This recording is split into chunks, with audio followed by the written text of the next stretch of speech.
1, 2, 3, let's go!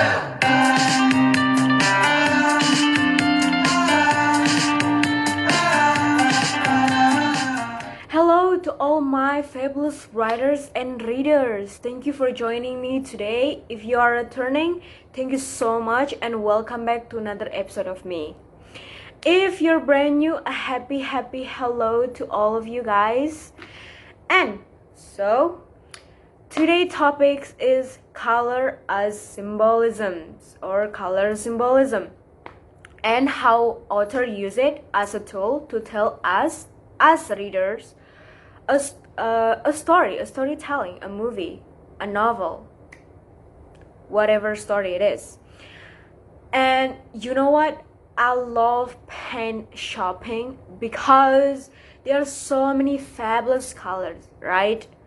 But I also love a new box of crayons or pens or whatever, highlighters, pens, pencil, everything. I mean, is there anything better looking at this yummy and delicious, colors, right? If you look at the names of the colors, you think that, you know what? I think a writer wrote this, like they assigned the colors name to this, like green. They had to, because they had a lot of fun with it. And same for the pen swatches, I guess.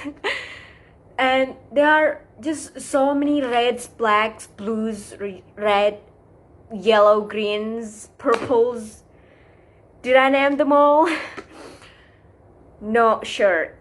In between, I guess. The people who assign the colors know the importance of these names, and visual imagery is important because it conveys emotion, mood, tone. It conveys our character. It can foreshadow, or simply it can only be ironic. Color symbolism has been around since forever. We all seem to know that black is for funeral, and that green tend to represent money, and red tend to represent evil, blood, anger, while white tend to be heroic, or it could represent sadness, depending on the author's perspective on storytelling. Guys, for years, authors have been using the concept of color in literature as a symbol to help us as a reader to get a better understanding of characters, events, plays, building, object, everything. Color plays a crucial role in the world in which we live in.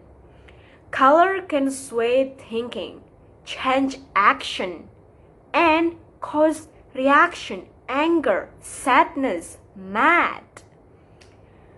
Color symbolism in literature is when a writer uses color to represent something outside of its literal sense, our feelings, our thinking. Color is an essential tool in storytelling, having the power to instantly set tone and mood, used symbolically to inspire a deeper meaning into writing. It creates outgoing reading experiences, an engaging and simply memorable experience is created for the reader by attaching an emotional states or characters to the colors. It tends to be the easiest way for writers to send subliminal messages to their readers through shadows. For examples, Fifth Business, Phantom of the Opera, they all uses shadow. Usually shadow are like, they always at the back, okay, and they always have like black colors. Shadow always represent like black colors, and it guide.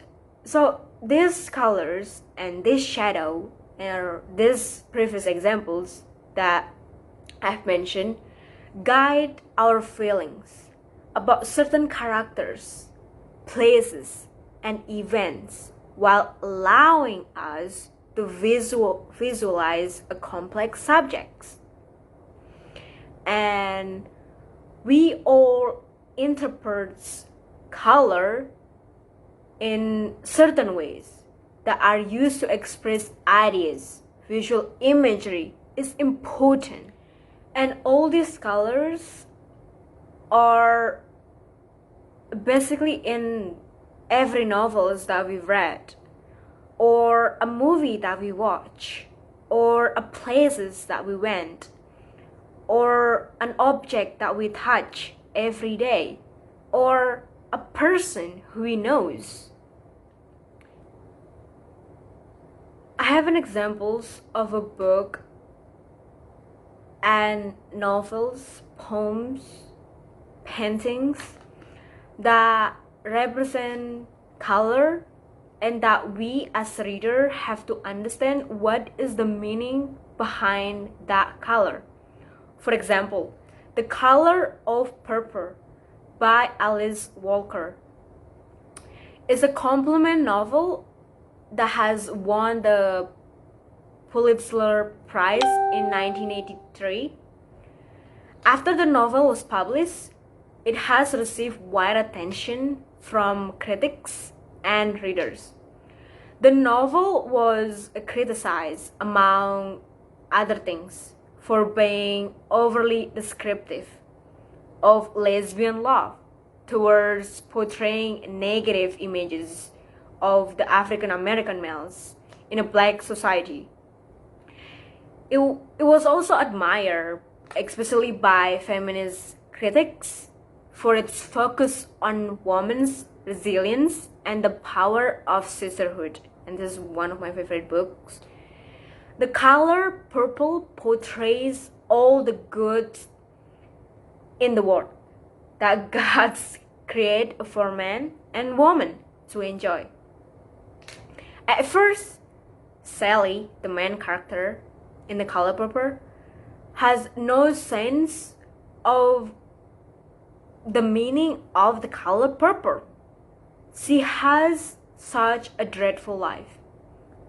Zach, Sally's sisters, describe Sally as she's surviving on Earth, and that she's in fact dead emotionally. Just, yet she's physically alive. Zach says that God does a little thing for people, like creating the color of purple, for example, and just to make a people happy and give them a pleasure in lives.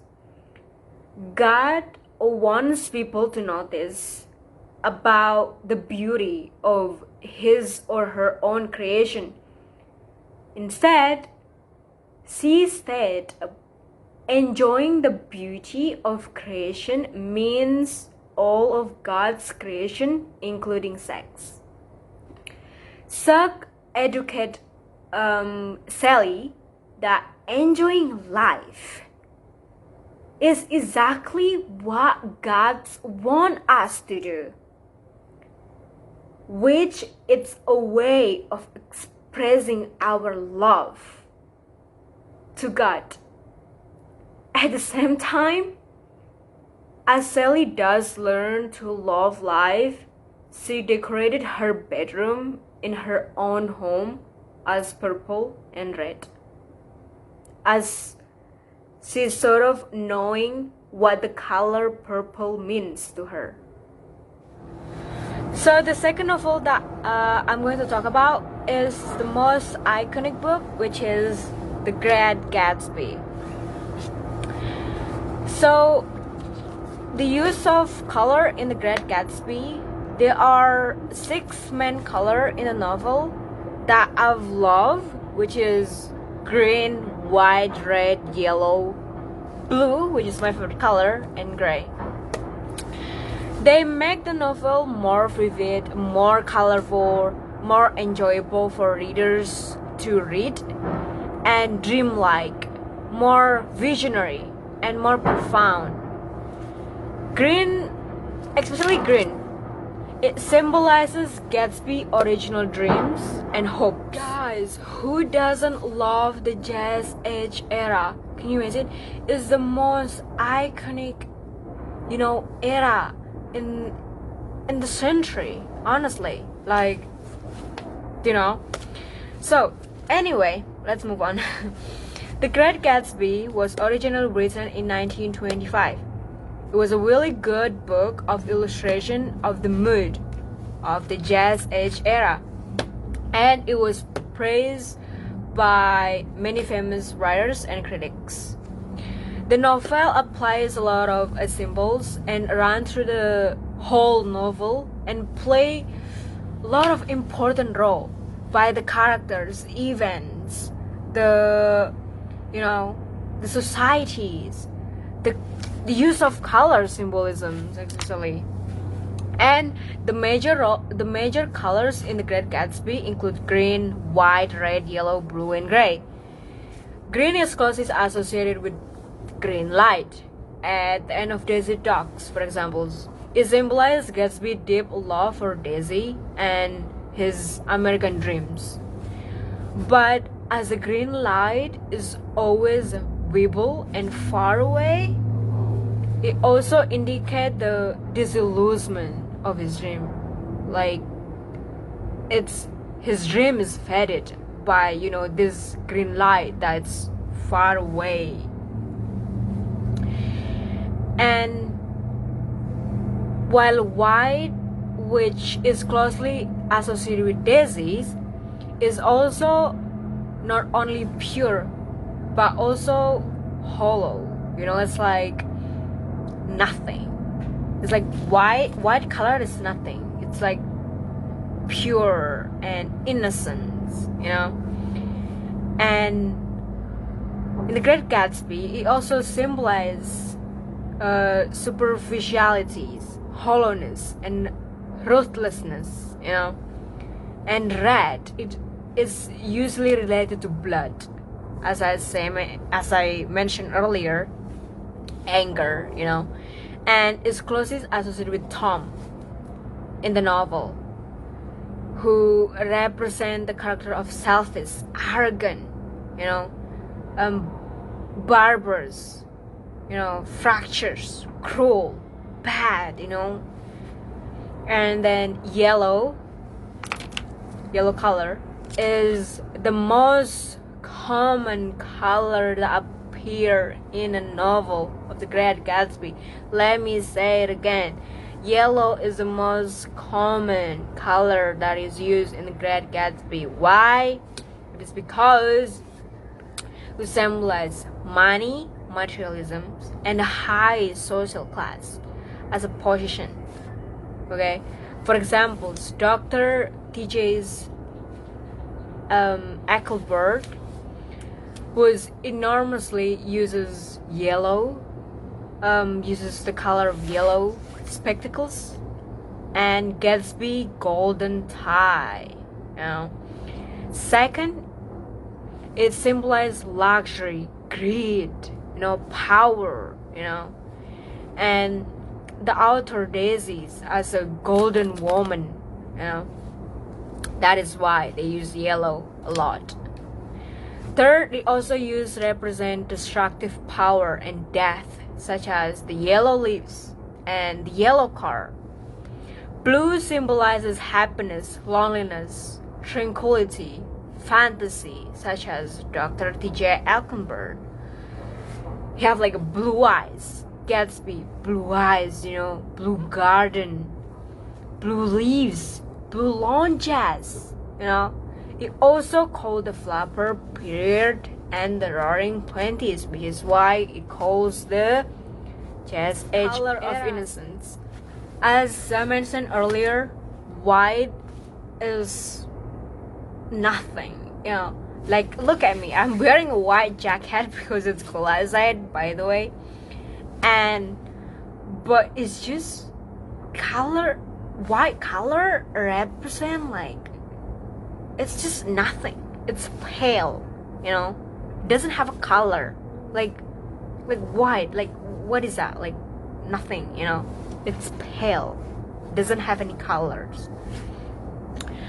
So in a wide range of cultures, especially, the color white symbolizes purity, innocence, and white robes or garments are worn to convey spiritual, sexual purity, innocence. It isn't surprising that white become associated with purity. That's what I said earlier. As even smallest drop of dirt, it destroy the color of white. Every time you see a white wall and you scratch on it, it won't like, it won't disappear like just like that. You have to actually, it is everything. You have to actually wash it properly. Like my white jacket, I have to actually wash it with my hand, like, and I have to, and my mom always get like really angry with me if I wear white and it get really dirty. Oh my god. Anyway, so it's just white is like nothing. So why in the Great Gatsby, why it occur for associated with Daisy's character, which is, she's pretty, she's beautiful, but she's just pure, she have like a charming characteristics, and she's the, at the age of 18, she's still in the age of, that innocent girl, that doesn't have, it's not mature enough, it's not like in the color of purple, for example. Sally grown from, the girl who doesn't know what the color purple means to knowing the exact meaning of the color purple, which mature her enough to become this, powerful Sally. It's not like Daisy. It's pale, just, she doesn't have enough characteristics to show,